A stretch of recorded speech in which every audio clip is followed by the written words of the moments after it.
Hello, trading has closed on May the 1st, 2018. My last call said that Monday's pattern was negative and that lower prices should print, which they did.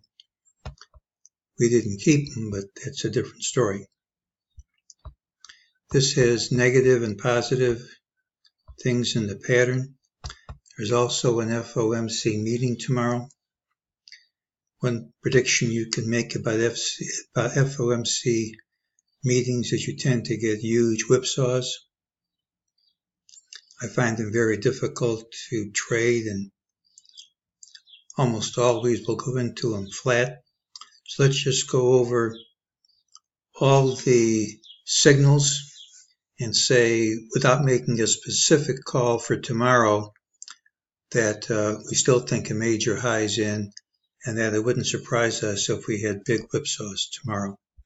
Not very specific. Let's go over what's going on. Here was an ultimate signal to buy. That worked.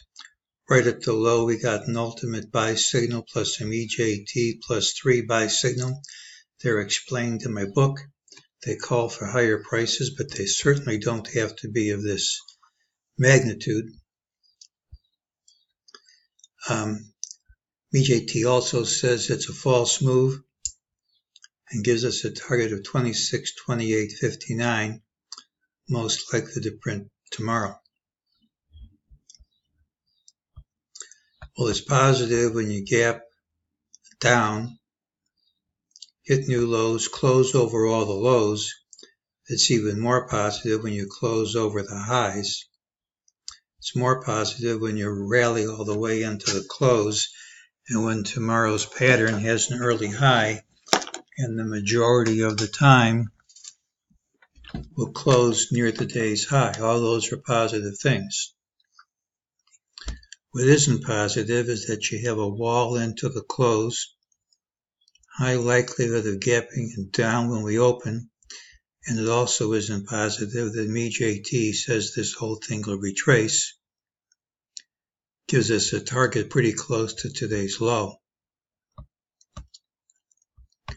Let's just go over the general idea.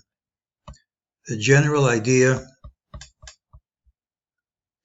is we have an impulsive wave down, and then we're making a consolidation, which I do not believe is a triangle, because that's 5 waves, and this isn't the right place in the larger degree wave count to have a triangle in any event. This was the count I had. It's not the only one, and when I see 1s and 2s and 1s and 2s, I get out my eraser. Doesn't mean it's wrong, but it means more likely than not something else is going on. Now this high here was an important high for me based on price and time. We just missed this price target. We just missed the prior high. It isn't proof that this will hold, but usually when you just miss it like that, there's a reason.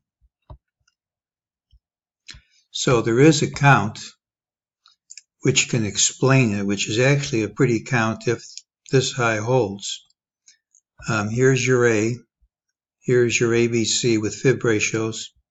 Here's your ABC, and you can see how C is a fib ratio of A, and this red C is a fib ratio of A. It's all perfect as long as this 26.83 price holds, and I'm working under the assumption it will, and that lower prices are coming. But as I said, I have my eraser handy. Until we start to drop in spades, we can't be certain this consolidation is over.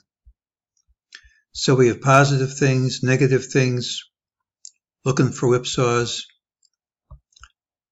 Hope this high is going to hold in the 2680s, and if not, we get out the erasers.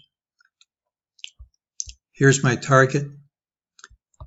And other than saying we're lucky to have a whipsaw, I'm not going to be too much more specific than that. I will say, in the event that we gap under this low, and I guess in this market anything's possible,